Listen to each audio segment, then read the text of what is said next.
Alright guys, TacticalRab back again today. I hope you're all doing well and enjoying your day so far, and welcome to the final championship Sunday of the entire season after a crazy year. The conclusion finishes today. One of two teams will be crowned the world champion. Many other spicy things to talk about on the timeline though, than just two will walk away with the trophy. And tweet your thoughts in the comment section below. Like if you guys enjoyed the video, subscribe if you're new as always, I greatly appreciate it. Videos on the channel, thank you very much indeed for doing that. Let's dive into things then from Prestinni. This is a ridiculous statistic. The 19th of August 2018, the last time Clay lost a match at the World Championship. That ended almost an 1100 day streak of not losing champs. Pretty ridiculous, of course, during the United period in a Black Ops 4, didn't even lose a single series. Same thing with the Dallas Empire last year. Finally comes to a close, and more ridiculous statistics that come out every single day, honestly, at this point from Well, some of the matchups that we might indeed see later today, I'll share when we look at how that is going to go. Wanted to talk briefly then about these couple of teams that bowed out of the tournament yesterday. Minnesota Rokkr, their season was pretty ridiculous, right? 9th, 10th, of course they made a bit of a change, like when they had accuracy in the team, then they had, MajorManiak came out, and then he came in, and then they had Standy come in the middle of the year during like the stage 2 time of things, and it's been very much up and down. Do they stick for next year? I think if it were my priority, I'd be keeping Standy pretty much at all costs, and then seeing what happens from there. Probably keep a majority of this team, I think, no doubt. Maybe you want to keep the entire roster, but there could be some serious free agents on the market if they want to make some sort of moves. It's very possible. Dallas Empire also in somewhat of an interesting position, because as you can see right here, this is it's pretty rare that Crimsix doesn't win an event on a year, especially Crimsix and Clay there. They almost seem to win one. This year it didn't happen. So could Clay go back to Dallas Empire like they kind of wanted? Would they make a move now? Because Crim seems to kind of like this team that he's got put together right now. But second, third is obviously not good enough for Crim, right? And maybe they think that they can go one better if they do make some sort of move, because maybe you have to make some sort of move at least to try and consistently beat Atlanta FaZe, because that is going to be tough going into next year regardless of what happens later today. This is what Crim says as a result of the series. GG's Ultra felt awful the entire day, played like dog compared to my standards. Sucks to lose like that. Basically gifted Ultra the S&Ds by not playing together with patience, especially that final Express Search and Destroy. That was very much evident.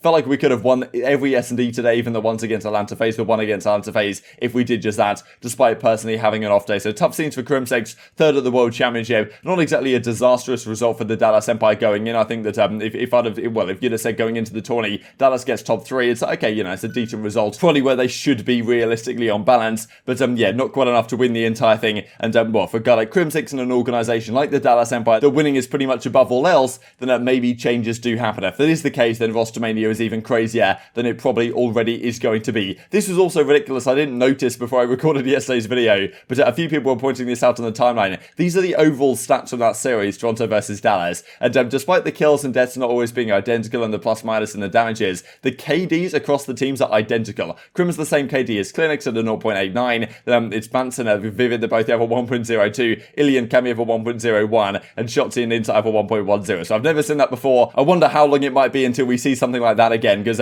pretty remarkable stuff, no doubt. But let's talk about this then, right? Because, look, the World Championship Grand Final is finishing off today, and just like last year, the team that wins the thing, if it is Atlanta FaZe, they may only have to have come in here and won 3 series to win the entire thing. This is why, okay, yes, it's called champs, but a lot of people are considering it to now be the playoffs. Back in the day, there used to be 32 teams attended the World Championship. 8 teams are 4. You've got to get out of your group in top 2, then you move on to the bracket play. It's a 16 team, double elimination gauntlet that you can lose in the very first round and have to win like 8 series in a row to win the entire tournament, which almost happened a couple of times, but didn't quite happen, and Slash was one of the players that almost managed to do that on 100 Thieves at the Black Ops 4 World Championship, losing in the very first rounds, making that crazy losers bracket run. Nowadays, it's not so hard to actually win the entire thing, right? Now, of course, you want to give an advantage to the team that's dominated the entire year, especially in Atlanta FaZe, but at the end of the day, as Loony says, 3 straight grand finals for champs of the Tiny Terrors. They joined JCamp actually at aBeZy as well in here. I know I mentioned this yesterday, but aBeZy did it from Black Ops 3, Infinite Warfare, and then World War 2. Almost managed to win 3 back-to-back World Championships right there. But yes, 3 straight grand finals for JCamp, for aBeZy, and now for the Tiny Terrors as well. But of course, 2 of those are, 2 series for grand finals. Now those is extra. You start in, you get the bye in the winners bracket, you win 2 series, and there you go. And Slash is like, look, what even is this format? If the format isn't changed after this year, I don't know what to say. 12 total matches this year at champs, I believe. I played 11 myself at Black Ops 4 champs. Pretty ridiculous stat, actually. Going into this Sunday, if FaZe theoretically win 5-0, unlikely, but let's say they do, then they will have played 11 maps in this entire tournament to win the World Championship. As Slash says right here, they played 11 series at the Black Ops 4 World Championship. That is kind of the disparity between what used to be the case to win the World championship and what it is anymore. Do the rings have the same amount of meaning? It's certainly a question that could be asked, but I think in terms of like Call of Duty history and folklore, they will still mean the same thing. I think a lot of the pros, though, would like to see it be somewhat harder to actually win the thing. I mean, some replies right here, like Brent World War II. I would have to play one series and then met TK in the winners finals. Instead, TK knocked us into losers round 1. So there were some tough matchups happening. It's not like FaZe haven't had tough matchups. They played New York, who beat OpTic, and then they played Dallas, who obviously have gone toe-to-toe with pretty much everyone. But, FaZe have just been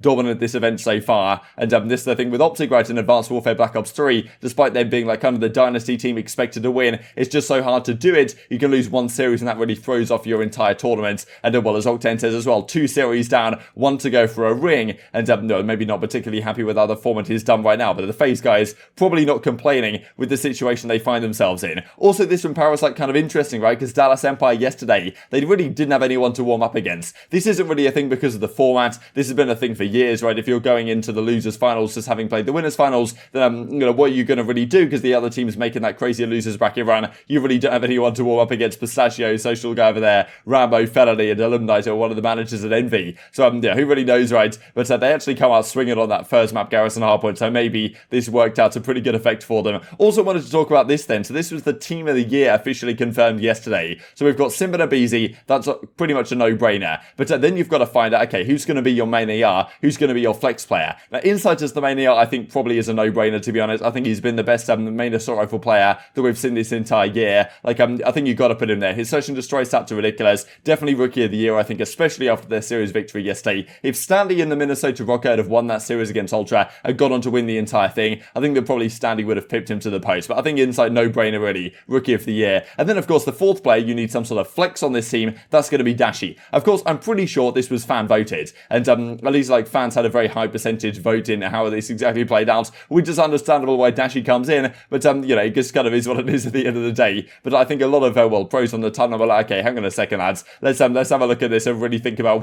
if we're making the correct decisions here. Because Dashy was a solid player this year, no doubt. Statistically, very good indeed. But in terms of impact on the map and results and performances, it's probably nowhere close to a top 4 player this season. Maybe, just about in the top 10 ballpark, you could argue. But guys like Cellium, guys like Cammy, certainly as Gunless says, I guess Cellium and Cammy just died in that kind of flex position and passed away for the team of the year. And Cammy actually went on to prove just after this was announced that he's an unbelievable flex player, right? Like, he was doing it with the assault rifle on raid control, picks up the 74U and gets that crazy 4-piece around kitchen in the raid hardpoint, which ended up losing, of course. But he turned up massively during that map. As Octane says, they're done and dusted. RIP, can't wait to see Marky B in action, no doubt. Cammy didn't make team of the year. Maybe it's like, okay, who didn't even vote? No shot, it was talent or players.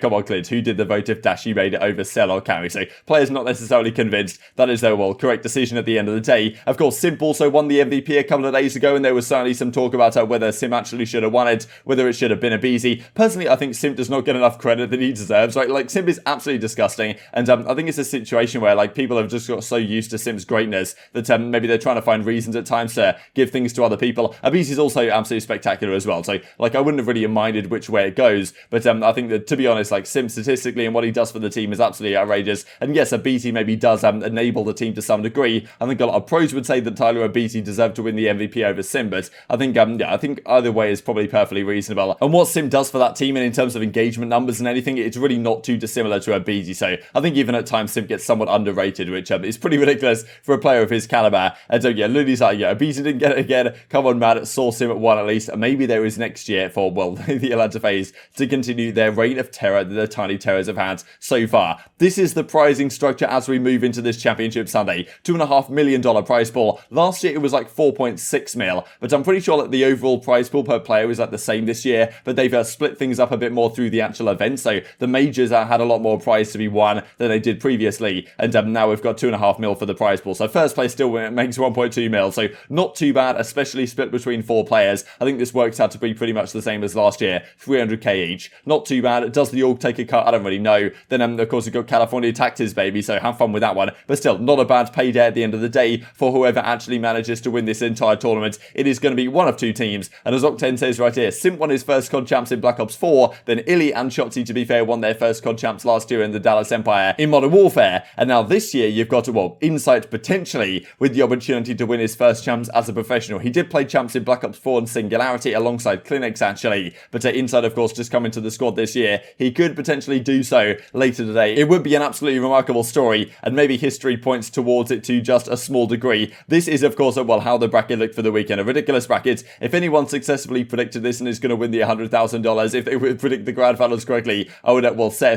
fair play, because I'm just predicting the way all this went. It would be pretty hard to do, no doubt. But yes, FaZe versus Ultra, they will battle it out. And just a ridiculous statistic here going into this grand finals. This will be the first time in Call of Duty history since pretty much the inaugural World Championship back in 2013 that one of Karma, Priestahh, and aBeZy are not winning the World Championship. Every single year from 2013 all the way to 2020, one of those three players in Karma, and Priestahh have won the championship. And this year, that's not going to be the case. A new name to put on the trophy, I suppose. Even though Simp, aBeZy, and Arcitys have won it before in the Black Ops 4 days, well, one of these teams will make it happen today. Obviously, I'm hoping it's going to be the Drazah Ultra guys. I know that Bance and Co, I think like it might be the longest actual gap between a player being in two grand finals of champs. So Bance was in the grand finals of champs on Splice back in 2016 against Envoy, and now he's in the grand finals again in 2021. So a 5-year gap between being in two champs grand finals. That's pretty impressive. So I'd love to see him get over the line, because of course they lost it before to Envoy, but it's just going to be so hard, right? But to be fair, Ultra's Search and Destroy is a massive strength for them, and Search and Destroy is massive in this series. I can see this series being competitive. I think Ultra might get like 3 maps. Hopefully they go the distance. But I think that realistically, FaZe should be too strong. It just feels like it's going to be their year. And I mean, they were just playing absolutely lights out so far. But Ultra are not going to go down without a fight. I'm going to say something like 5-3 FaZe. That's my head pick. My heart pick says Ultra managed to take it in a game 9. Round 11, I don't really know how that'll even go. I don't know, Cammy versus Cellium for the W. Let's just go with that one. But very much intrigued to hear your thoughts in the comment section below. Hope you guys enjoyed the video. If you did enjoy it, I'd greatly appreciate a like on the video. It really helps out the YouTube algorithm. Now you enjoyed this content. Other people like you may enjoy this content as well. And I'm growing the competitive Call of Duty community. Thanks for watching as always. Take care. And I will see you next time.